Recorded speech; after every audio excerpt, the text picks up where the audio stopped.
This is Crash and Burn, the Cynthia Erivo story. I know nothing about her except she was in Wicked. I don't know what else she has done, but it's Crash and Burn. The critical drinkers, you know, telling a story about an actor and how they destroyed their own career.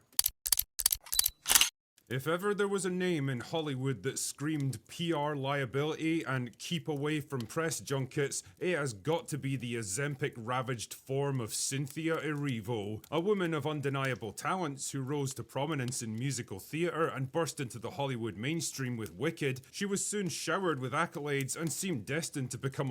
So she did Hollywood. So she was doing theater productions and then literally made and destroyed her career on one movie. Or I guess it's 2 movies, because it was split into 2 parts. Yeah, on basically 2 movies. Well, why does that seem to always happen? The same thing happened with shoot, I forgot her name. She was Captain Marvel. She was Captain Marvel. Blake Lively? Is that her name? Is that her name? Or am I getting her mixed up with someone else? I think it was Blake Lively. No, not Blake Lively then. Shoot. Yeah, no, Captain Marvel. I forgot her name. I cannot even think. I cannot even think. Oh my gosh. But yeah, she literally destroyed her own career with that one movie. Brie Larson. Brie Larson. See, I was right. It's a BL. It's a BL. I was close enough. I was close enough. I was close enough. It's a BL. Thank you. Thank you. I was close enough. Blake Lively, Brie Larson. What's the difference? They're both white women that don't really have a career in acting. Let's be honest. Let's be honest. And one of them just happens to be married to someone famous who's best friends with Taylor Swift, which is why they can actually get work. Was friends? Oh, because their messages were leaked now that they're not friends? Okay. That's a whole nother can of worms that I need to find a video on that because I want to know everything. I want to know everything. But yeah, I mean, these people destroy their own careers. It's sad. It's sad. But they literally were just given a career. A major player in the industry, striking in appearance, intense in her presence, and with a pair of lungs on her that most pop stars could only dream of, Cynthia Erivo really was the full package. But with fame comes scrutiny, and the more people saw and heard of her, the more they wanted to be in a different fucking time zone. From unprovoked attacks on fans to Yep. The fan who literally used the same kind of she got so pissed off when they were just trying to show honor to the original poster, and she was all, "Oh, you can't hide my looks." I was like, "Oh my gosh." They're just a happy fan. Our outbursts and breakdowns in interviews, the kind of self-aggrandizing attitude that would make Rachel Zegler jealous, to possibly the most unhealthy, codependent, trauma-bonded relationship in modern history, Cynthia Erivo went from Hollywood's next golden girl to PR disaster in the space of a single year. It wasn't pretty. In fact, it was downright disturbing at times, but it does make for a fascinating episode of Crash and Burn. So let us go back to the beginning, shall we? Cynthia Chinasaakwu Onyedin Manasu Amarachikuku Owezuke Ichimino Erivo. Sorry, I need to go back. The fact, like, I struggle. Well, he probably did like 100 takes. He probably, let's be honest, he probably did 100 takes, or he has his voice in AI and just typed it in. That's probably the best way, because I struggle with like the Hindi names or like whatever Indian names there are. I struggle with every single one. Every single one, whether it's a location, whether it's a name, no matter what it is, I struggle with it. I need to go back. I need to go back. That was just hilarious. Beginning, shall we? Cynthia Chinasaakwu Onyedin Manasu Amarachikuku Owezuke Ichimino Erivo. I did 13 takes of this, and that was the best one I got. Was born... I was right. I was right. I knew he would. I'm surprised it was just 13. He probably gave up after a while. He probably just like pasted it all together after the end. It was like, this one sounded better. This one sounded better. This one sounded better.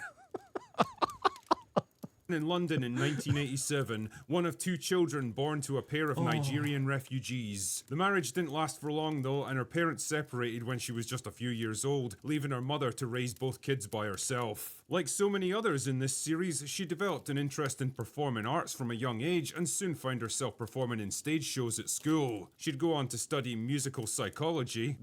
What kind of made up bullshit degree is that? Before transferring to the Royal Academy of Dramatic Arts and graduating in 2010 with a degree in acting instead.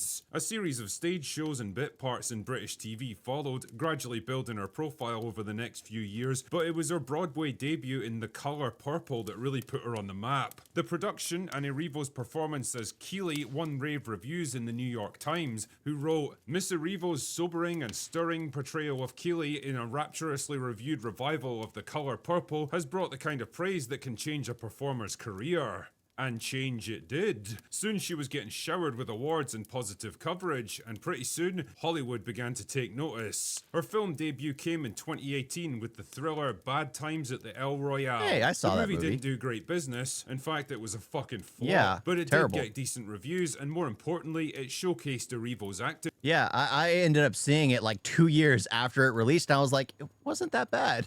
Why the heck didn't it do good? But that seems to happen. Like, what was it, King Arthur? Freaking love that movie. I was so excited. It's just like, I want to see a sequel. Not getting a sequel.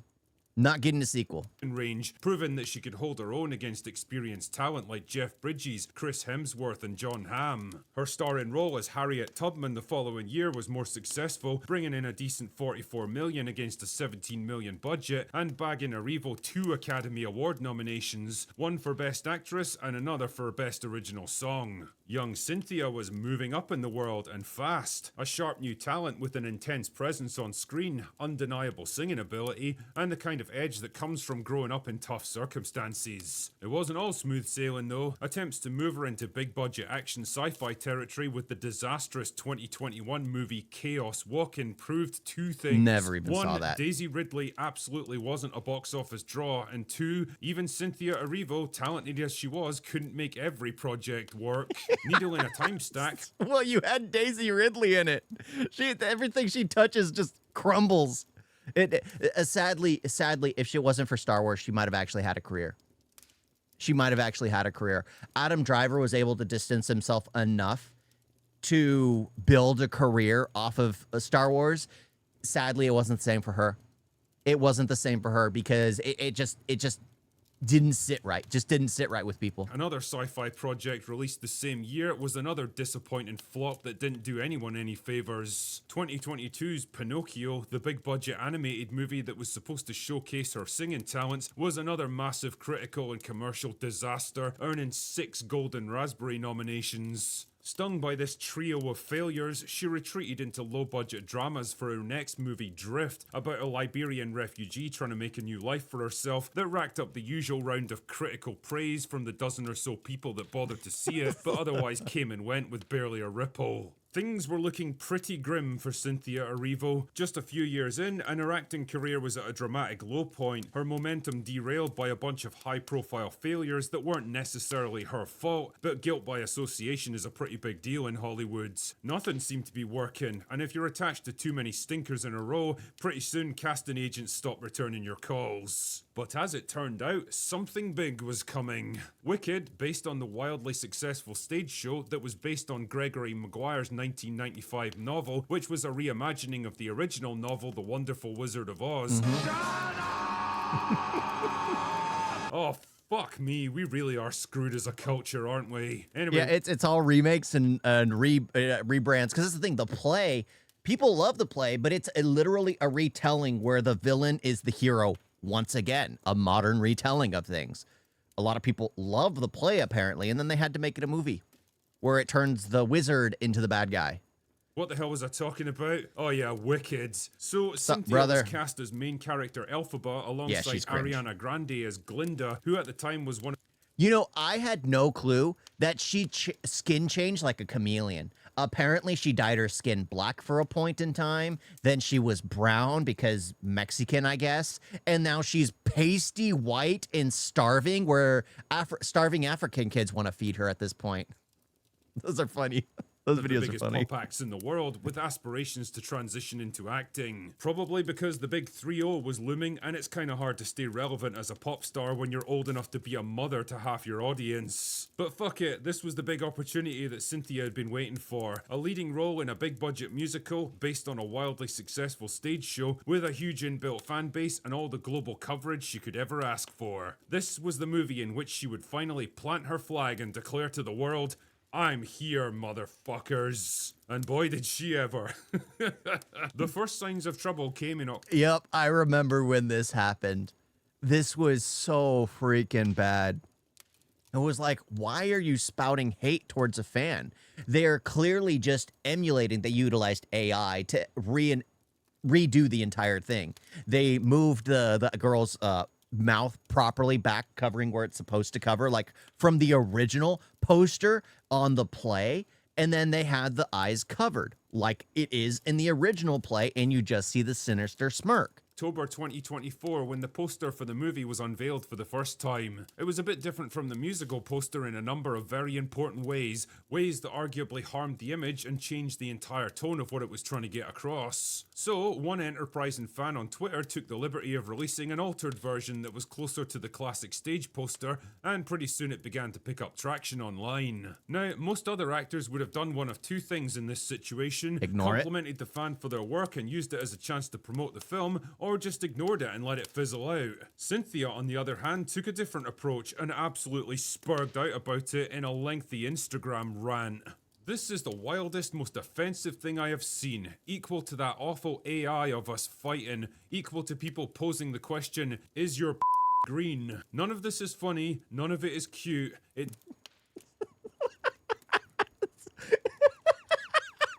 Sorry, my wife started laughing. So the fact that she actually said that makes it funny. The fact that she actually said that makes it funny. How could you actually type that and not realize that? Oh, I remember that. I remember people are stupid. Yeah, exactly. They're absolutely stupid. It's just so funny. Like, I couldn't help it. I hear my wife start giggling when she hears that because she's, well, green. Green. degrades me, it degrades us. The original poster is an illustration. I'm a real-life human being who chose to look down the barrel of the camera to you, the viewer, because without words we communicate with our eyes. Our poster is a homage, not an imitation. To edit my face and hide my eyes is to erase me, and that is just deeply hurtful. What you just said is one of the most insanely idiotic things I have ever heard. Jesus Christ, lady, calm the fuck down. What started out as an innocent piece of fan art made with good intentions was being treated as an assault on her very existence, like it was some kind of national emergency that everyone needed to jump in and save her from. The fan backlash was swift and condemning, and even Cynthia was eventually forced to backpedal on the issue. It wasn't necessarily a clapback, because I think I'm really protective of the role. I am passionate about it, and I know the fans are passionate about it, and I think for me, it was just like a human moment of wanting to protect little Alphaba. It was a human moment. I probably should have called my friends, but it's fine. You sure about that? You sure about that? It turns out it wasn't fine though, and it was the first sign that something was not quite right on planet Cynthia. And believe me, there was plenty more to come. Another thing that people began to notice during the publicity tour for the film was— oh my gosh. Maurice, you still there? You remember Kimmy? Is this worse? I think this is worse. I'm pretty sure this is worse. I think her name was Kimmy. Oh my gosh, I'm terrible with names. I always forget. But this is absolutely worse. This is just you push her, she'd bruise. She'd absolutely bruise, or a bone will break. A strong breeze picks up and she's flying away. She don't need a broom or a bubble or nothing. She's just getting flying away. the change that had come over the two leading ladies. How can I put this? They were quite literally half the women they'd been before. Neither of them had ever been big, but now there was no hiding the fact that they both looked fucking terrible. Does no one give them food or what? I don't know. I don't know. There's the weird what is it, bulimic or anorexic, or I don't know which is, or if it's the same thing. I honestly don't know. But for some reason, there are people who develop this mentality to where they can no longer take in food because they can't eat anything. They can't eat anything anymore because they've always vomited afterwards. So it destroys their because they're not getting nutrients in. It actually makes their bones brittle as well, and then they can't develop any fat or anything like that. But this is just to a ridiculous extent. To a ridiculous extent, it's disgusting. It's absolutely disgusting. Someone give her a candy bar. Someone give her some pasta. Someone give her a ton of rice. This is just it's I mean, just look at how big that head is compared to the body. It's like a reverse Hassan Piker. Hassan Piker has a massive body with a tiny head on it. It's a complete reverse. A complete reverse. Terrible. They were emaciated and frail, both physically and mentally. Their interviews looked more like a pair of Vietnam vets reliving traumatic memories of VC prison camps and horrifying torture sessions than a couple of millionaire actresses who starred in a lightweight, candy floss musical together. They both have this wild, terrified look in their eyes like the whole world is this nightmare hellscape waiting to swallow them up. It was fucking bizarre watching them cling to each other and cry their eyes out over the most mundane stuff imaginable, and it was hard to ignore the power dynamics at play there. Cynthia seemed to have this weird emotional stranglehold over Ariana Grande. Every time they went out together, she was always hovering over her like some abusive partner, coaxing her to say just the right thing and making sure she doesn't let anything incriminating slip out. I don't pretend to know what kind of weird trauma-bonding, mutually parasitic insanity was going on between those two, but if I had to sum up the concept of an unhealthy relationship with a single image, it would probably be this one right here. And while all this insanity was going on, Cynthia was also busy with stage work. In this case, the musical Jesus Christ Superstar, where she played, you guessed it, the main man himself.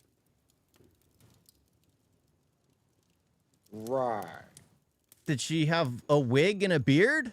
I mean, again, I'm not gonna. If she's playing the role of a man, that's not a big deal. Because if you look back at like the late 1800s, I mean, yeah, all theater productions were men. Even the female roles were men back in the day. So if you're doing the swing the other way, it's perfectly fine. I'd be okay. I'd be okay because it's just a play. Now, I know there's a decent amount of artistic Okay, license maybe not. with theatre productions, especially musicals, but come on, man. Everyone involved must have known this kind of shit. Should I say it? Okay, my wife says, I have to say my wife says, I have to. My wife says she looks like a slave escaped from the, what, cornfields? Cotton fields. Yes, wearing what she just had put together. Oh my freaking God. Because there's literally nothing. There's literally nothing there. It's practically begging people. Those rips and everything are due to the lash. That's what it is. Oh my gosh. Clap back. You can couch this in all kinds of Bye, fancy, everyone. artsy, I'm getting fartsy terms if you like, but when you It's get gonna right get down cut. to it, everyone can see it for what it is. Farming for outrage. The PR situation only got worse in the run-up to the release of the second Wicked movie, Wicked for Good. The gruesome twosome were back together on the PR trail again, looking sicker and more emotionally ravaged than ever. Now it was just becoming plain ludicrous. Every interview seemed to spawn 1,000 internet memes. Public opinion swung between laughing at their self-indulgent nonsense and genuine concern for their well-being, especially Ariana Grande, who seemed to be just barely holding on to her sanity.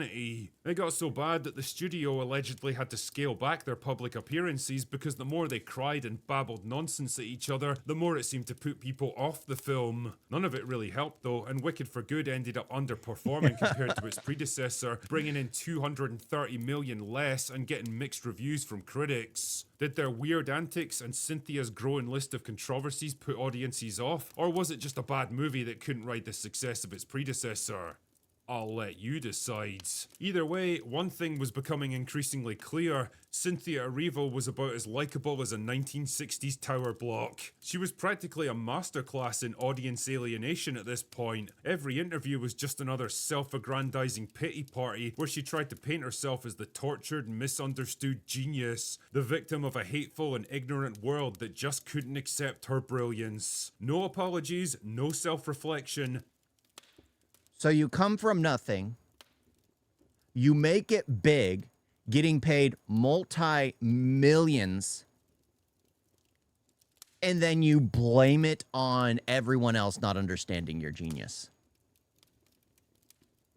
I guess you will go down like most painters whose genius isn't recognized until after they're gone. You just need to go the Van Gogh route. You just need to go the Van Gogh route. Just don't remove your ear.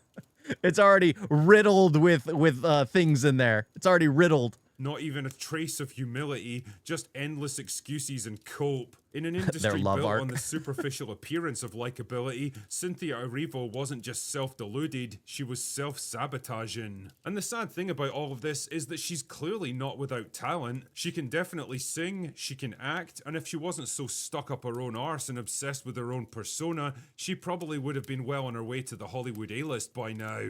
Yeah, the thing is like a lot of these people don't realize you just need to keep your mouth shut. You just keep your mouth shut. If you're on the tour for a movie, just talk about that movie. It's that simple.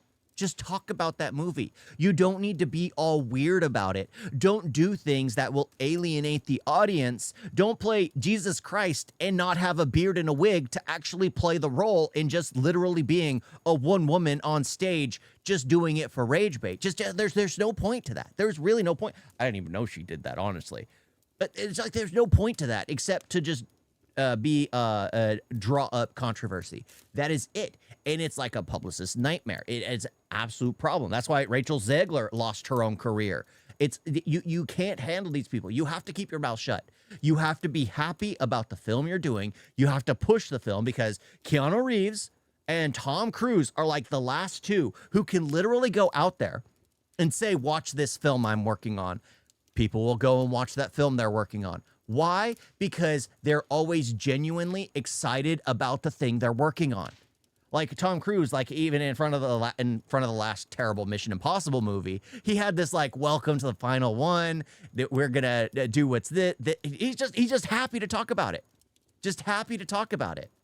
And that's the thing. You need to do that. You have to keep your mouth shut and just entertain people. Just entertain. So what has become of her instead? Well, she recently appeared in a stage production of Dracula where she played every single character in the fucking story. Honestly, man, I can't imagine a worse way to spend several hours. Well, maybe stuck on a long-haul flight between Brie Larson and Rachel Zegler. It's Hollywood, baby. There's the name, Brie Larson. I mean, she does at least have a role in Children of Blood and Bone released next year, but it's anyone's guess whether that movie's gonna succeed. The market for such things isn't exactly thriving at this point. Nope. And if it flops, that could well be the end of Cynthia Erivo's short-lived adventure in Hollywood. Books She to just movies doesn't are have failing. the box office track record, the connections, the fan base, or even the popularity to weather a storm like that. And in the end, she's got nobody to blame for any of those things but herself. Anyway, that's all I've got for today. Oh my gosh. Yeah, that she really just destroyed her own career. And that's the sad part. It's just like a lot of these people just need to keep their mouth shut. Nobody cares about their own personal opinions. Nobody cares about their weird relationship with other people. Nobody cares about that stuff. Really, nobody cares about that. But yeah, it's like too many people just destroy their own careers. And that's the thing. It's just like, I think that's what Indian actors have been doing better is they don't get on social media and disrespect an entire, and I guess there's a hero dynamic as well where people worship the actors instead of being like, oh, they're human beings like everyone else. No, they worship the actors, which I think is weird. But then again, I grew up watching Hollywood actors be idiots. Be absolute idiots. You guys got a video?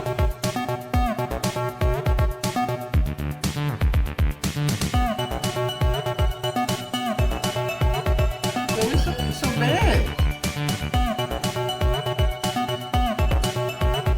don't forget to like and subscribe. Wait, wait,